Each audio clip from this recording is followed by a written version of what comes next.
এরপরে এখানে দেখেন যে হজের সচিত্র কার্যক্রম, হজের সচিত্র কার্যক্রম। আমরা ইতিপূর্বে দেখলাম যে হজের মাস হচ্ছে 3টা, 3 মাসের সময় হয় 70 প্লাস মাইনাস, মানে 70 দিন, একটু কমতে পারে আর কি, চাঁদের উপর নির্ভরশীল আর কি। আচ্ছা, হ্যাঁ হোমওয়ার্ক বলে দিলাম তো। হোমওয়ার্ক যে 5টা বিষয়, হজের পরিচয় এবং এহরাম বাঁধার পর কি নিষিদ্ধ, এহরাম বাঁধার পর কোন কোন জিনিস নিষিদ্ধ, প্রায় 20-25টা আছে, ঠিক আছে। ওইটার আলোচনা কিতাবেই আসবে সামনে, বাবুল এহরামের মধ্যে। তো 4 নাম্বার বা 5 নাম্বার ক্লাসেই চলে আসবে ওইটা। আচ্ছা দেখেন, তাহলে বললাম যে হজের মাস হচ্ছে 3টা, এই 3টা মাসের মধ্যে হজের কাজ কিন্তু মাত্র 5 দিন। হজের কাজ কয় দিন? মাত্র 5 দিন। তো এখানে আমরা এই 5টা দিনের একটা ইয়া দিব। যেমন ধরেন হজ শুরু হয় 8 তারিখ থেকে, 8, 9, 10। দেখেন বাড়ির কাজগুলো, এই লেকচার শিটগুলো আগে তৈরি করা হয়েছে, এই জন্য এগুলোর শেষে মানে দেওয়া হয়নি, সামনে থেকে মানে এই 4 নাম্বার লেকচার শিট থেকে ওইখানে বাড়ির কাজ পাবেন।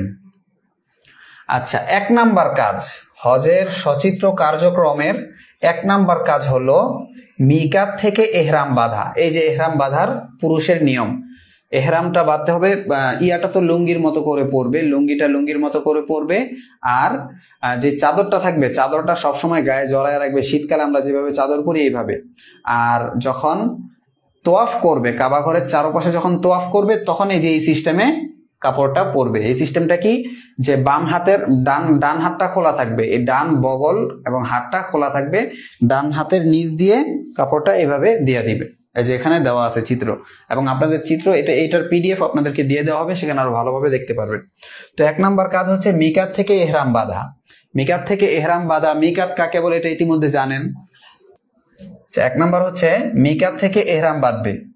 2 নাম্বার কাজ হচ্ছে এহরাম বাঁধার পরে সে যখন মক্কায় আসবে, মক্কায় আসার সাথে সাথেই মক্কা একবার তওয়াফ করে ফেলবে, অর্থাৎ মক্কায় যখন আসবে। আচ্ছা, একজন লিখছে আয়েশা মসজিদ থেকে ইহরাম বাঁধে তোয়াফ করে, এটা কি কোনো মিকাত?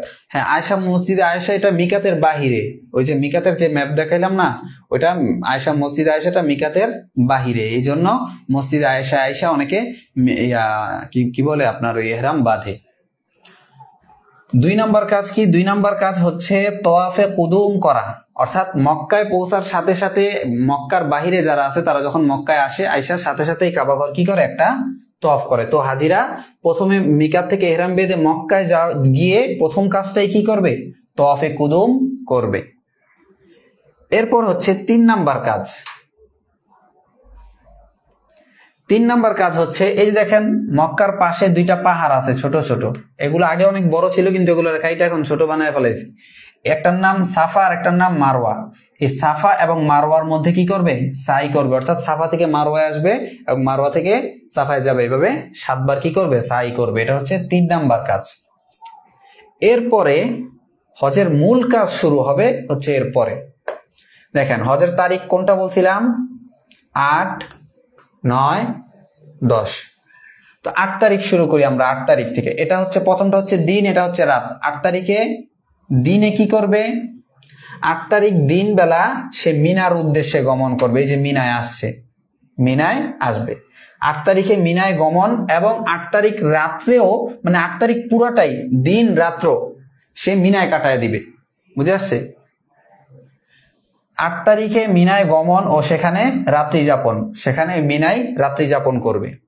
তো সকালবেলা ঘুম থেকে উঠা ফজরের নামাজের পরে সে ওই মিনা থেকে আরাফায় যাওয়ার প্রস্তুতি নিবে, তবে সকালের সাথে সাথে যাবে না, সকালের ফজরের পরপরই যাবে না, মানে আরাফায় যাওয়ার প্রস্তুতি নিবে। এরপরে জাওয়ালের আগ পর্যন্ত, অর্থাৎ জোহরের সময় হওয়ার আগে আগে সে এই মিনা থেকে তার আরাফায় চলে আসতে হবে। অর্থাৎ 9 তারিখে, 8 তারিখ তো মিনার মধ্যে শেষ, দিন রাত্র মিনায় শেষ। এখন 9 তারিখ জাওয়ালের আগে সে 9 তারিখ সূর্যাস্ত, 9 তারিখ জোহরের সময় হওয়ার আগেই মিনায় চলে আসতে হবে। মিনায় এরপরে আপনার সূর্যাস্ত পর্যন্ত 9 তারিখ জাওয়ালের আগ থেকে নিয়ে সূর্যাস্ত পর্যন্ত অর্থাৎ মাগরিবের সময় হওয়ার আগ পর্যন্ত আরাফায় অবস্থান করবে। তাহলে 9 তারিখ দিন শেষ, দিন কাটা, দিন শেষ। বাকি রইল কি 9 তারিখ রাত্র। এরপরে এটা হচ্ছে 5 নাম্বার কাজ, আরাফায় অবস্থান করা। 6 নাম্বার কাজ কি? 6 নাম্বার কাজ হচ্ছে এই যে 9 তারিখ রাত্র বাকি আছে না, 10 তারিখের রাত মুজদালিফায় যাপন না, এখানে 9 তারিখ সূর্যাস্ত পর্যন্ত আরাফায় অবস্থান করবে। আরাফায় অবস্থান করার পরে এই আরাফা থেকে মুজদালিফার উদ্দেশ্যে রওনা হবে 9 তারিখে সূর্যাস্তের পরে। তো রওনা হইতে হইতে রাত্র 9টা বাজে, অতটায় যায় মুজদালিফায় নামবে, নেমে ওইখানে মাগরিব এবং এশা একসাথে আদায় করবে। তো 9 তারিখ দিনও শেষ, রাত্র শেষ। তাহলে এরপরে 10 তারিখ আরবিতে রাত্র আগে আসে, দিন পরে আসে। এরপরে শুরু হবে 10 তারিখের দিন এবং রাত্র। তো 10 তারিখের রাত মুজদালিফায় যাপন করবে। 10 তারিখের রাত মুজদালিফায় যাপন করলে 10 তারিখের রাত শেষ, আছে শুধু 10 তারিখ দিন। 10 তারিখে হচ্ছে এই 7 নাম্বার কাজ। 10 তারিখে হাজির অনেকগুলো কাজ থাকে। প্রথমে সে কি করবে? সকালে উঠে জামরায় আকাবাতে পাথর নিক্ষেপ করবে। জামরা 3টা, অর্থাৎ ওই যে বড় বড় যে পিলার গুলা থাকে ওগুলোর নাম হচ্ছে জামরা।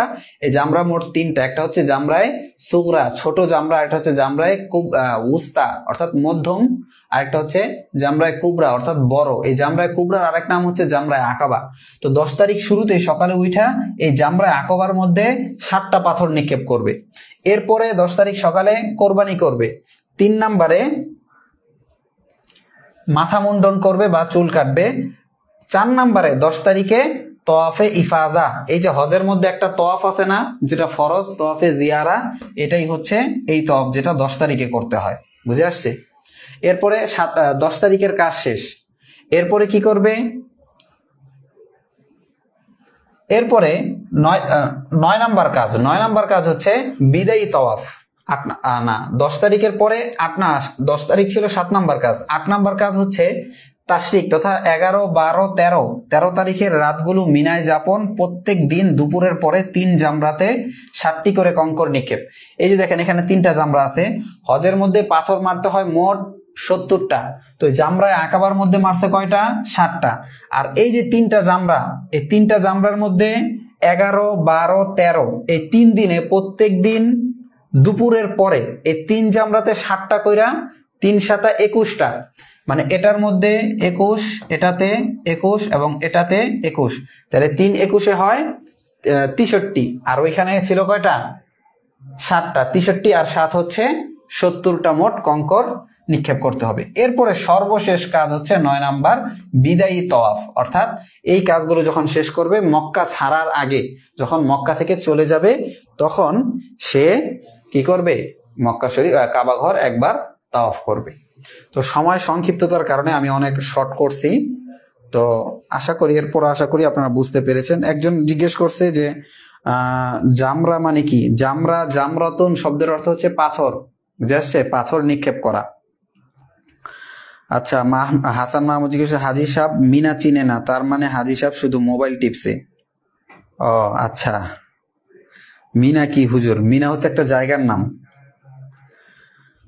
আচ্ছা, তাহলে আজকের ক্লাস এই পর্যন্তই থাকবে। আপনার এর পরের ক্লাসের হুজুর আইসা দাঁড়ায় রয়েছে না, ওমরা এইসব কাজ নাই হাইবুর রহমান, ওমরা এই সমস্ত কোনো কাজই নেই। ওমরার কাজ হচ্ছে শুধু তওয়াফ করবে আর সাই করবে আর মাথার চুল কাটবে, বাস ওমরা শেষ।